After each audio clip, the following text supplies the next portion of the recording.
Dua warga sipil tewas ditembak orang tak dikenal atau OTK Jumat dini hari di Gampung Anegle, Kecamatan Indrapuri, Kabupaten Aceh Besar.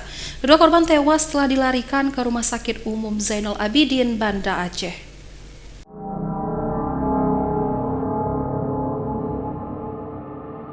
Korban Maimun 38 tahun bersama Ridwan 38 tahun menjadi korban penembakan oleh OTK di Gampung Anegle, Kecamatan Indrapuri, Kabupaten Aceh Besar, Jumat dini hari 13 Mei 2022.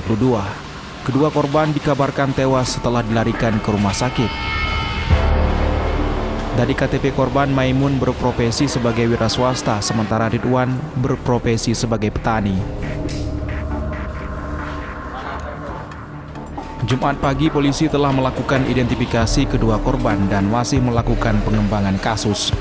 Sementara pihak keluarga terlihat histeris dan langsung menyiapkan jasad korban untuk dibawa pulang ke kediaman masing-masing di kawasan Aceh Besar. Hingga saat ini belum ada pihak yang bisa dikonfirmasi terkait penembakan tersebut. Dari Kota Banda Aceh, Topan Mustafa, iNews melaporkan.